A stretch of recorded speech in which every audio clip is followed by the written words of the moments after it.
نجم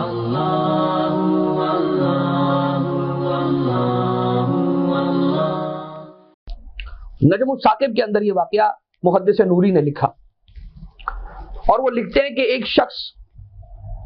عالم ہے، بہت ہی قابل وثوق عالم ہے، وہ ان کو آ کے واقعہ سناتے ہیں، کہتے ہیں کہ مرزا نوری،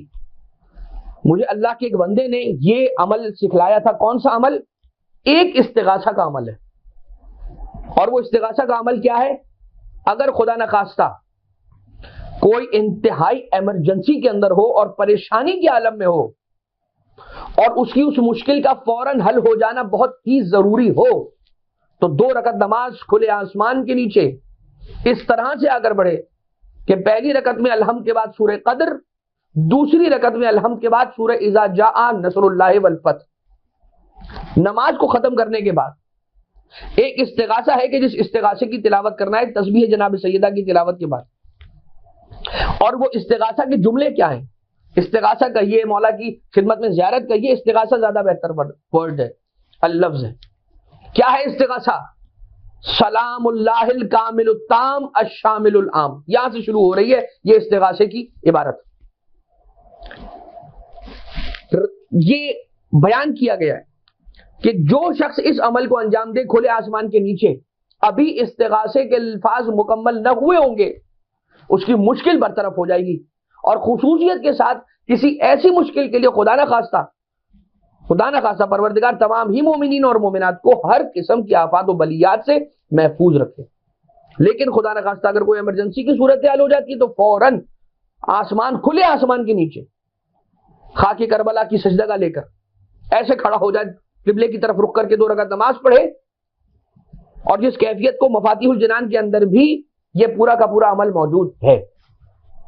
نماز استغاثہ بحضور صاحب الامر علیہ الصلوۃ والسلام کے باب کے اندر،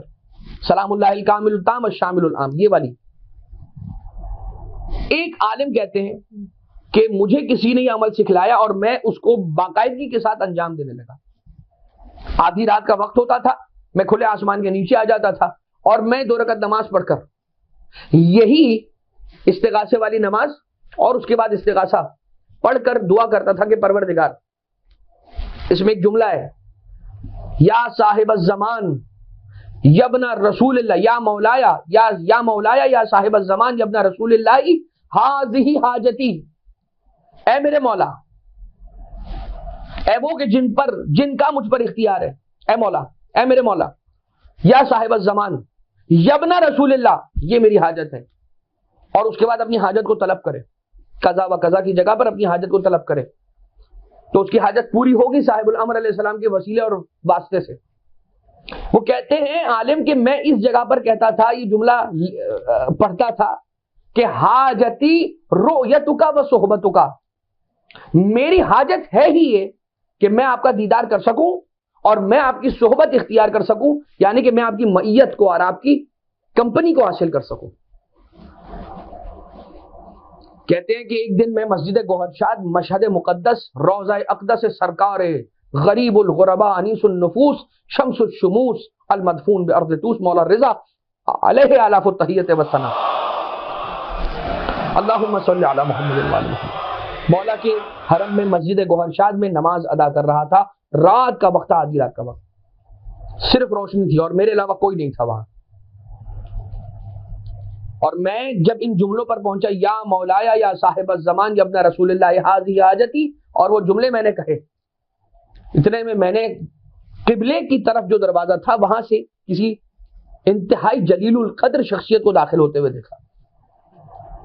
ان کے چہرے پر نور اور ان کے چہرے کی وجاہت اور ہیبت ایسی تھی، ان کے وجود کے اندر ایک ایسی کشش تھی کہ جس کو دیکھنے کے بعد میں نے جو بھی دعائیں، مناجات، زیارت، جو کچھ پڑھ رہا تھا وہ سب پڑھنا بند کر دیا، روک دیا، اور ان کی طرف متوجہ ہو گیا۔ جہاں جہاں وہ جا رہے تھے میری نظریں انہی کے ساتھ ٹکی ہوئی وہیں پر چلتی چلی جا رہی تھی، وہ میری طرف نظر نہیں کر رہے تھے، وہ نگاہیں جھکائے ہوئے ذریح اقدس سے مولا رضا علیہ السلام کی طرف جا رہے تھے۔ میں کھڑا ہوا اور ان کے پیچھے ہو لیا، مگر میری زبان میں اتنی طاقت نہیں تھی کہ میں کوئی گفتگو کر سکوں، ایسا لگتا تھا کہ میری زبان کو روکا گیا ہے،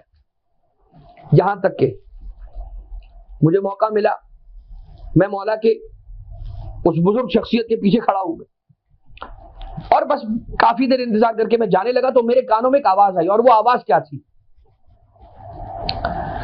وہ آواز کیا تھی؟ من طلبہ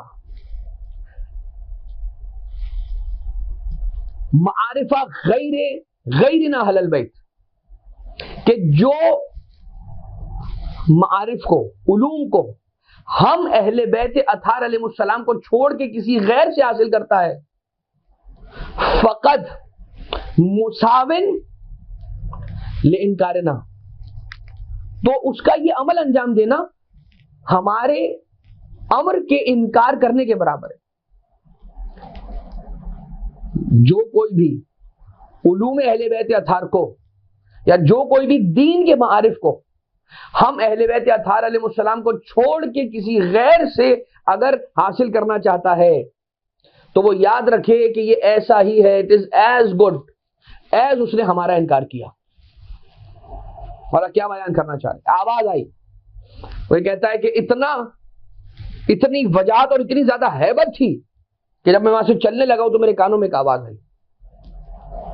اور میرا دل کہتا ہے کہ وہ صاحب الامر علیہ الصلوۃ والسلام ہی تھے، اور میرے لیے بس اتنا پیغام تھا کہ یاد رکھو جب بھی دین کے معارف کو حاصل کرنے کی بات آئے تو کسی اور در سے علوم دین اور دین کو حاصل نہ کرنا، اگر حاصل کرنا تو دین کے ارکان اور دین کے قوانین اور شریعت کے قوانین کو ہم اہل بیت اطہار ہی کے در سے حاصل کرنا۔ اگر تم نے حاصل نہ کیا یہاں سے کہیں اور سے لیا تو یاد رکھنا تم نے ایسا ہی ہے کہ جیسے ہماری امامت کا انکار کیا۔